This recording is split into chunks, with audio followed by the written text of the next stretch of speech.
Okay, if you really want to freak someone out, one of your naysayers, if you really want to freak them out, tell them you don't care what happens to you as long as the victory's achieved. I mean, really, what you're saying there, naysayers won't know what to do with it. What I'm talking about is folks who have a broader view of the world. They, they never really know what to make if you come at them all the time and say it is not about me, it's about something bigger than me. So people who don't have that broad view of the world, they get lost when statesmen will actually say something like, it's not about me. Because most naysayers, they're the ones who, they have only a single issue in mind. They only see one way to handle the issue. It's usually their way or the highway. They don't get it when someone comes along who is willing and able to put in the time, the sacrifice, the hardship to make things better for more than just themselves. And in politics, those people that I'm talking about who are willing to accomplish the big stuff that means more than just their own petty re-election efforts or little districts, they're called statesmen. Now, oftentimes that strength to, pursue something bigger, it comes from having been in a fight. It comes from having emerged from a fight and emerged intact. You learn from it, right? You grow from it. You realize you can get hit and still keep moving. Overcoming adversity, it makes you appreciate what you have all the more, and it creates a different view, a view that things can get done. Big things that some people recoil from because they still fear getting hit. That's why it's so important for like a football team to practice in full pads and trade blows on the practice field so they don't avoid the hits that they need to endure to win the game. That's why boxers have sparring partners, so they learn how to trade blows for the big match. That's why General Norman Schwarzkopf said, the more you sweat in training, the less you bleed in war. And in politics, the ability to trade those blows and stick to your guns, that's what changes somebody from a politician to a statesman. So yesterday I told you about the Alabama legislature being in session for day one of the 2025 regular session. And last night, Governor Ivey gave her State of the State address in the old House chamber in the Capitol building. I've been there many times. Tennessee's legislature gavelled in a couple of weeks ago in a special session to tackle school choice. Yesterday, too, Tennessee also passed state-level immigration laws going to the governor's desk. All across the nation, state elected officials are doing what they do, debating good bills, stopping bad bills, passing budgets, all the stuff. And I can tell you from experience that there will be political machinations that make no sense at times. There will be state legislators who can't see past the nose on their faces. And there will be some who will only do what the lobbyists tell them to do. But I also know this, and I know it for a fact. I know from experience. There will be some who will take to the respective floor of the House or Senate in their state with a statesman-like attitude of doing what is right for the greater good because that's who they are. And the ones who don't have that view, the ones who don't have that statesman-like view, they're often the ones who didn't become stronger by virtue of having a good fight. Either A, they got whooped one time and now they're gun shy, or B, they never really been in a fight. So they don't have any idea how to trade blows when the opposition comes in swinging, and they back down too easy. And too many of the Republicans in our state's supermajorities, even right here in Alabama, are in that second group. They've had the joy of being large and in charge for their whole time in office, and they have no idea what it really means to have a good fight and to stand their ground on behalf of the greater good.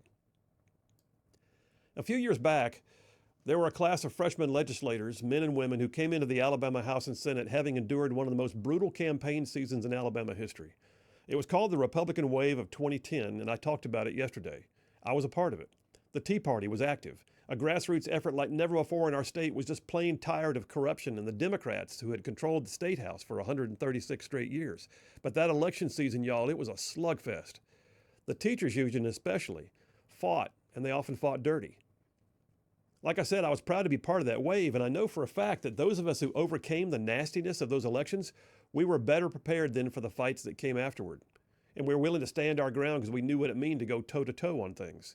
I know one guy who won his election by just a margin, a narrow margin, despite the fact that his opponent paid strippers to show up at his front door trying to trap him. I personally had supporters have their businesses threatened if they put up my signs.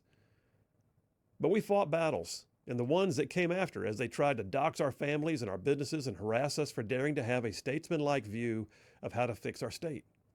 I could tell you story after story about men and women that I served with who came to the Capitol already battle-scarred, with the desire to pursue a different agenda, a broader agenda, a statesman's agenda.